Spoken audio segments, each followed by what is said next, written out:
করার জন্য একদল অসাধু ব্যবসায়ী যারা ভোজ্য তেল নিয়ে ব্যবসা করে, তারা বাজারে অলরেডি সিন্ডিকেট করে বাজার থেকে ভোজ্য তেল উদ্ধার করে দিচ্ছে। এবং যেই তেল বাজারে পাম অয়েল, যেটা খোলা বাজারে বিক্রি করা নিষিদ্ধ, সেই খোলা বাজারে তেলের সাথে ড্রামের সাথে তেল মিশাইয়া 35 টাকা প্রতি লিটার তেলে তারা বাড়াই দেওয়া ভোক্তাদের পকেট থেকে টাকা নিচ্ছে। বাংলাদেশে যে কটা রিফাইনারি আছে, 5 থেকে 6টা রিফাইনারি, তারা এই সিন্ডিকেটের সাথে জড়িত। আমরা সরকারের কাছে যেটা বলতে চাই, একটা সরকার নতুন সরকার আছে, আমরা সরকারকে সহযোগিতা করতে চাই। কারণ সরকার বলতে না বলতে আমাদের সমস্যা কিভাবে সমাধান করে করবে আমরা এমন প্রত্যাশা করি না। তারপরেও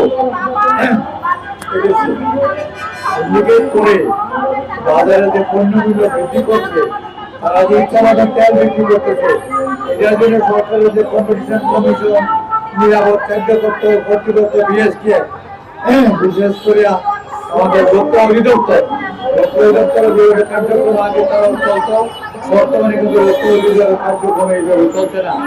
কিন্তু ঢাকা শহরে কিছু জায়গাতে আছে, আমরা উত্তরে বসবাস করি, একটা শহর, সেখানে কোনোদিন আজকে এই ভোক্তা অধিদপ্তরের কোনো পাওয়া যাচ্ছে না। আমরা সরকারকে যখন আমরা এই ব্যাপারে সতর্ক করতে চাই যে আপনি নতুন আসছেন, সুতরাং আপনাকে প্রস্তাবিত করার জন্য একটা সিন্ডিকেট, একটা অসাধু ব্যবসায়ী আমরা আপনাদেরকে নানানভাবে জনগণকে ভোক্তাদেরকে হয়রানি করতে চাই।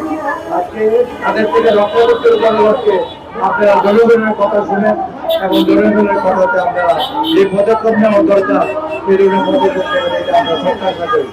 আমাদের আজকে এই মানববন্ধন সারা